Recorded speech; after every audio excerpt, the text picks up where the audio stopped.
전 영국 총리예요. 아주 젊은 영국 총리인데 와서 한마디 한다고 해서 제가 또 안 갈 수 없잖아요. 그냥 갔더니 이런 이제 팜플렛을 주고 얘기를 하는데 이 지난 4월 1일 날입니다. 며칠 따끈따끈한데 며칠 전에 이제 와서 얘기를 하는데 그 모더레이터가 폭스 뉴스에 그 나오고 NPR의 그 코레스폰던트인 그 마라 리에슨이라는 여자가 질문을 하는 과정에 이런 게 나와요. 지금 우크라이나가 남북한 같이 될 가능성도 있습니다. 있습니까? 그래서 저 졸다가 깜짝 놀랐어요. 아니 왜 우크라이나 얘기를 하다가 왜 남북한이 왜 나오냐? 갑자기 제가 긴장되는 거예요. 이게 무슨 얘기를 하려나? 근데 얘기는 뻔하고요. 뭐 이라고 이제 정치하는 얘기는 그런데 이 우크라이나 전쟁이 남 얘기가 아니라는 걸 이때 분명히 알았습니다. 근데 며칠 있다가 우리 김영석 교수님 1920년생이니까 100살이 넘어가지고 100살 넘은 저 노장 학자님이 한 말씀, 요즘 좀 잘 나가시는 돈 많이 버실 거예요 아마.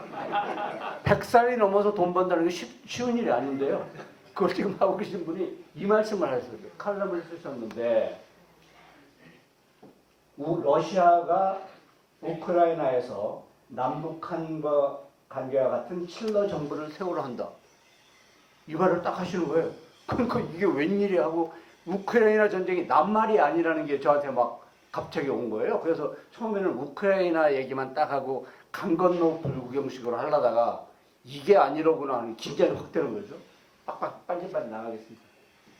우크라이나는 뭐냐? 빨리 아실 거예요. 근데 여기에 우리가 잘 모르는 게 뭐냐면 우크라이나의 인구가 정말 이제 91년도에 그 독립을 하고 소련 연방 해체하던 독립을 하고 그 다음에 92년도에 5,200만 명이었거든요. 근데 인구가 팍팍 줄어가지고 19년에 4,100만으로 줄었어요. 제가 여기 왜 노란 글씨를 하냐면 이게 얼마나 우리한테 지금 심각한 문제냐는 걸 말씀드리는 거예요. 아무도 얘기를 안 해요. 근데 이게 얼마나 지금 심각한 문제인지를 맨 마지막 부분에 가서 제가 말씀드릴 거예요. 그래서 지금 말씀드렸습니다. 그 다음에 우크라이나 경제 지금 엉망입니다. 특히 이제 1인당 GNP가 3,400불이죠. 그 다음에 이제 경제 성장률은 마이너스 4%, 실업률 11%, 이러면 아주 형편없는 나라 같이 돼버린 거예요. 한국과의 관계도 지극히 미미해요. 거의 뭐 없다시피 한 이런 관계고, 제외 국민 813명, 2020년 전쟁. 그런데 지금 우크라이나 전쟁이라고 하는데 이게 갑자기 어느 날 뭐 6.25 전쟁 같이 뭐 새벽 4시에 쳐들어왔다 이게 아니에요. 이미 2014년에 있었던 크리미아 전쟁의 연장선상이라는 걸 많은 분들이 잊어버리고 있어요. 그건 뭐 옛날에 지나갔고 이번에 새로운 전쟁이다. 아니에요. 그 전쟁의 연장선상이에요. 그래서 그 말씀을 드려야 된다. 그리고 갑자기 무슨 돈바스 전쟁이라는 게 나와요. 그러니까 크리미아 병합과 돈바스 전쟁이 이미 있었고 그 다음에 우크라이나 전쟁이라는 거죠. 이걸 잊어버리면 설명이 안 되는 거예요. 어느 날 갑자기 기습당한 것 같이 되는데 그게 아니라는 거죠. 그러니까 2014년 크리미아 병합, 14년 이후에 있었던 바로 돈바스 전쟁, 그리고 나서 이번에 러시아의 우크라이나 침공이 있었다. 이런 얘기를 하는 거죠. 그 다음에 이번에 또 전쟁과 함께 스타로 뜬 사람이 있어요. 젤렌스키 대통령. 이 양반이 이번에 정말 스타로 떠가지고 굉장히 잘하는 게 심리전을 잘해요. 그래가지고 뭐 사방에다 동영상으로 이제 막 연설을 하는 거죠. 유엔에 가서도 우리나라에서도 한다고 하죠. 왜냐? 이 양반이 배우 출신이에요. 그래가지고 자기의 특기를 살려가지고 이걸 상당히 잘합니다. 또 요즘에 TV에 계속 나오는데 양복 입은 것도 아니고 와이셔츠 입은 것도 아니고 이상하지는 않죠. 이상하다고 하면 얘기는 좀 빼주십시오. 딱 국방색 그 셔츠 딱 이렇게 수염 안 깎고 뭐 같잖아요. 굉장히 잘해요 그걸. 왜 그러냐? 이거 저보고 하라면 그렇게 못합니다. 근데 역시 배우 출신이에요. 그리고 전혀 정치 경력이 없음에도 전무하고 대통령이 된 사람입니다. 이거를 최대한으로 활용하는 거죠. 자기로서 자기가 가진 특기가 그거니까요. 그럼 젤렌스키 얘기를 쭉 하고 있는 거. 언제 그렇게 됐느냐? 이 양반이 그 이 자기가 속해 있는 그 방송 제작사에서 그 드라마를 하나 만들었어요. 그 드라마가 국민 드라마가 돼버리는 바람에 국민들이 우와 하고 그 주인공이 젤렌스키예요. 그러니까 그걸 바탕으로 대통령이 된 사람입니다. 그러니까 그러면 우리 여기 미국에서는 그 레이건 대통령이 그렇잖아요. 레이건하고는 다르죠. 그분은 오래전부터 정치 활동을 했던 거고 이분은 어느 날 갑자기 대통령이 된 분입니다. 또 이제 요즘 아마 유로마이단이라는 얘기를 하는 게 이게 도대체 뭔가. 근데 유로마이단 그 말을 바꾸면 유럽 광장이라는 말에 유로가 이제 러시아 말로 유럽이거든요. 유럽. 그다음에 마이단은 광장이라는 뜻입니다. 거기에서 이제 그 데모를 했는데요. 그쪽 그 우크라이나 사람들이 데모한 이유는 그겁니다. 그 전에 대통령이 야누코비치인데 야누코비치는 그 우크라이나 젊은 층들이 원하는 유럽 EU 가입 혹은 그 나토 가입을 주장한 그 반대하는 측이에요. 왜냐하면 이 대통령은 칠러파였거든요. 그런데 이번에 바뀐 그 대통령은 이제 친서방파죠. 그러니까 칠러파 대통령이 축출되고 혹은 러시아로 도망가고 남아 있는 친서방파 그 대통령인 젤렌스키가 있고 그 지역 중에 이제 그 돈바스라는 지역이 친러시아파니까 그 친러시아 그 세력 거기에 이제 반군이 있었는데 그걸 지원하기 위해서 러시아 군대가 들어온 거예요. 그게 어찌 보면 당연한 얘기죠. 그런데 이번에 문제가 됐던 EU 가입, 나토 가입에 대해서는 특별히 설명을 드리지 않겠습니다. 왜냐하면 그 소련 연방이 해체가 되고 나서 거기 밑에 있던 나라들이 다 EU로 들어갔거든요. 그런데 이제 남은 게 뭐 벨라루스, 우크라이나 이건 이제 몇 개밖에 안 남았는데 우크라이나 나도 들어가야 되겠다 하니까 러시아로서 이건 막아야 되겠다 이제 그렇게 나오는 겁니다. 실은 여기에 대해서 91년도 말에 소련 연방 해체되고 92년도부터 이제 그런 움직임이 있었을 때 서울에서 그 국제정치학회에서 학회가 있었어요. 이제 가서 이제 저보고 나토 확대 가능성에 대해서 얘기를 하라고 그래. 저는 이제 발표를 한 것이 앞으로 나토는 계속 확대해가지고 러시아하고 국경을 맞닿는 데까지 갈 거다 하고 이제 전망을 탁 이제 감히 했어요. 그랬더니 딴 사람들이 너 미쳤냐 이렇게 하는 거죠. 그럴 리가 있냐. 그거 제 말대로 됐잖아요. 그러니까 이제 가끔은 이렇게 미친 소리를 해도 그게 한 얼마 지나고 나면 제가 맞았다 이제 이렇게 되는 거죠. 이건 딱 사태가 그런 겁니다. 유로마이단이 이제 그렇게 됐고 여기서 요 말씀을 드려야 돼요. 유로마이단 그런 거기서 데모 사태가 일어났는데 우크라이나 국민들이 한 반 정도는 유로마이단을 지지를 하고 그러니까 친서방적인 입장이고 반 정도는 또 아니고 이런 거예요. 그러니까 국론이 분열이 된 지금 상태입니다. 지금 여기가. 특히 이제 그 밑에 보면 청년층은 친유로파예요. 젊은 애들은.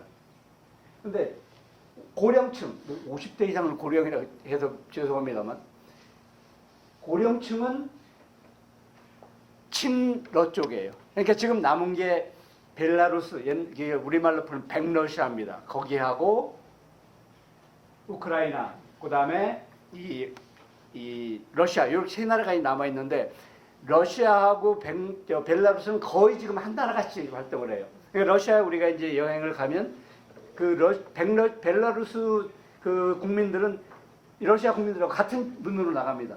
나머지는 따르고 다 외국인이고 이럴 정도로 가깝고 한데 우크라이나가 떨어져 나간다는 것은 이제 러시아한테는 굉장한 지금 손실이기 때문에 이제 이걸 막겠다고 나온 거죠. 좀 더 빨리 나갈게요.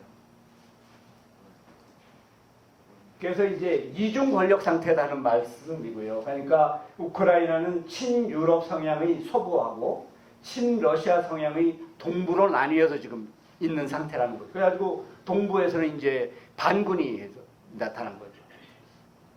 이 청년층과 장년층 아까 말씀을 드렸고 그런데 2014년에 무슨 일이 있었냐면 크리미아가 이제 흑해 연안에 있는 크리미아가 러시아에 합병이 돼버립니다.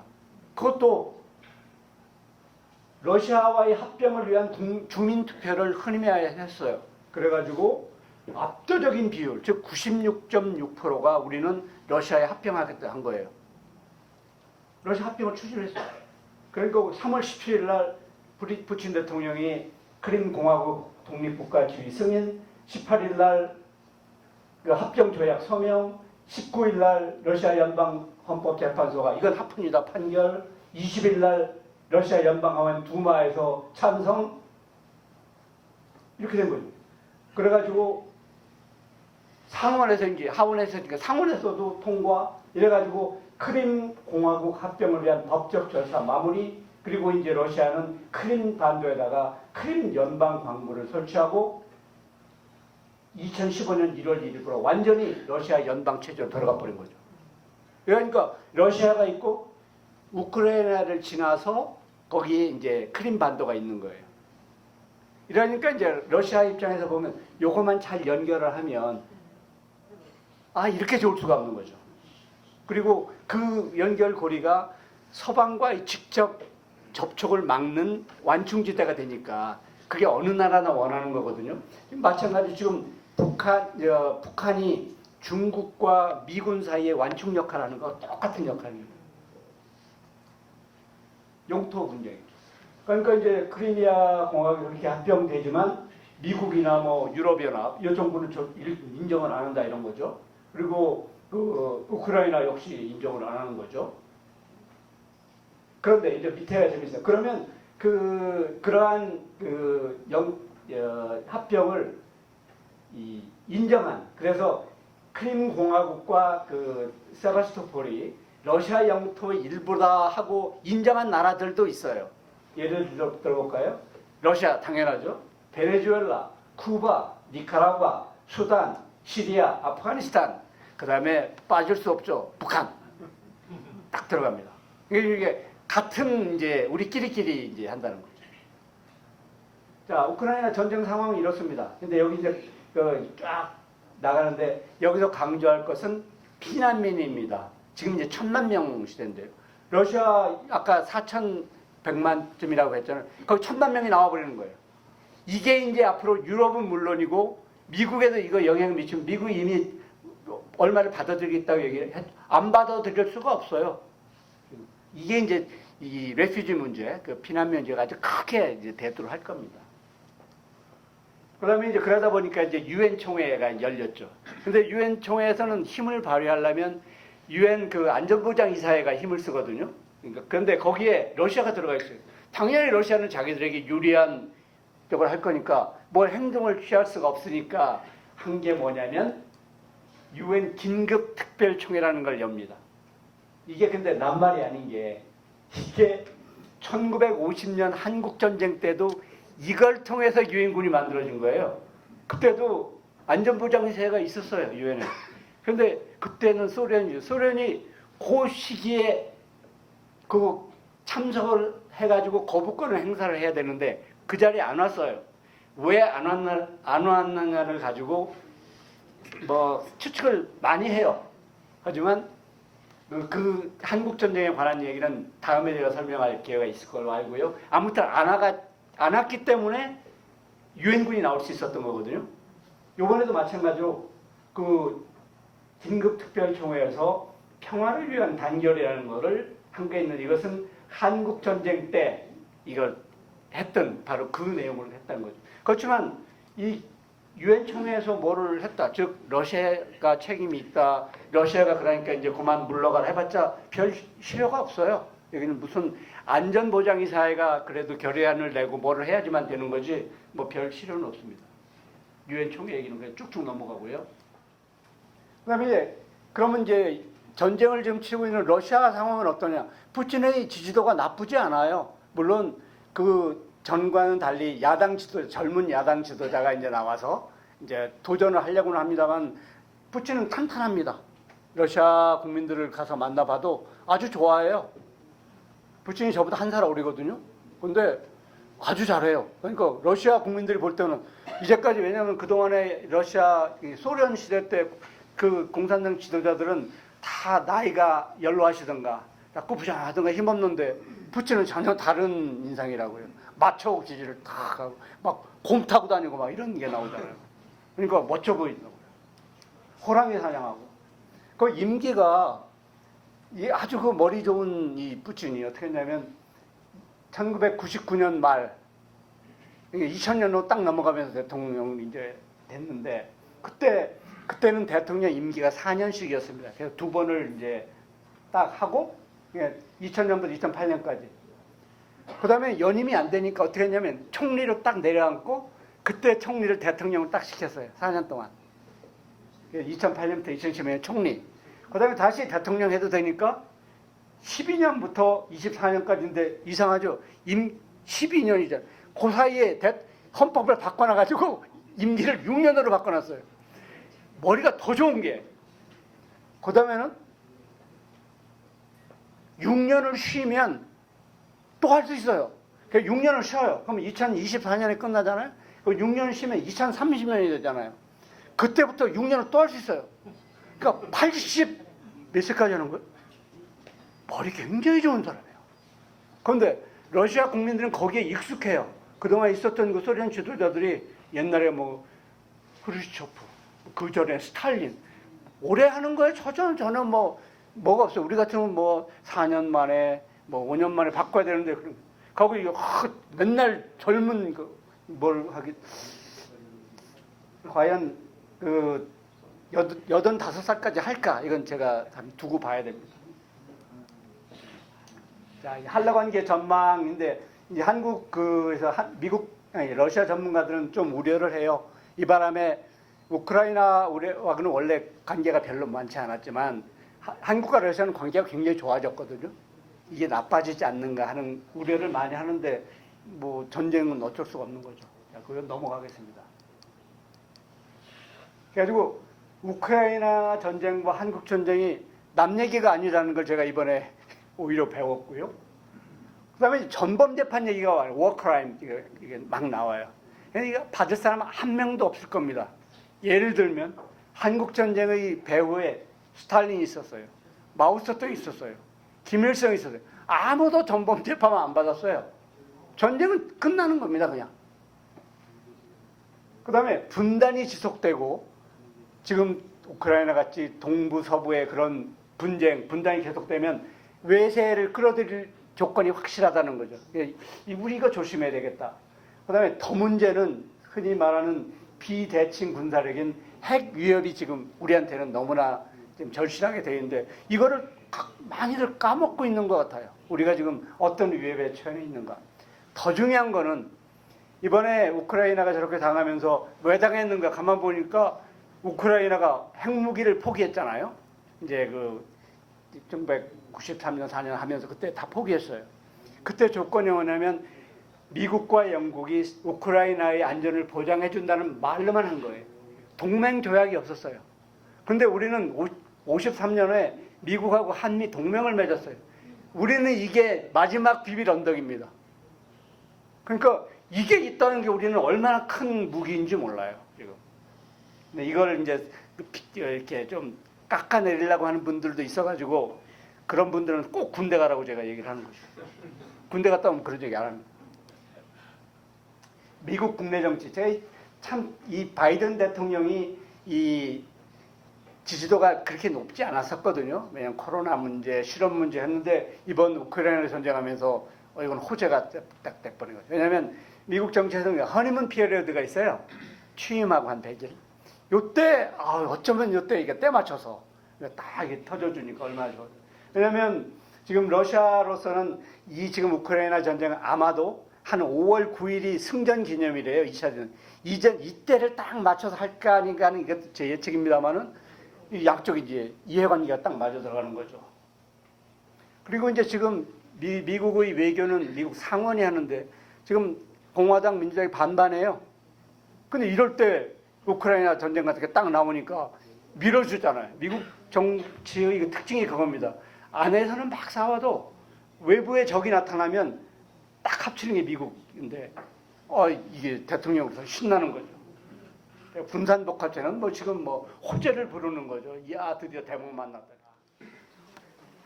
그다음에 우크라이나 전쟁을 놓고 손익계산서를 아마 각 나라가 다 따져볼 건데요. 관련국 전체가 다 승자입니다. 손해보는 나라 한 명 하나도 없어요. 우크라이나도 손해볼 거 없어요. 젤렌스키도 손해볼 거 없어요. 누가 손해냐? 우크라이나 국민만 죽어나는 거죠. 그래서 튼튼한 한미동맹이 필요하다는 얘기를 제가 말씀드리고요. 여러분의 건강과 행복을 기원합니다. 고맙습니다.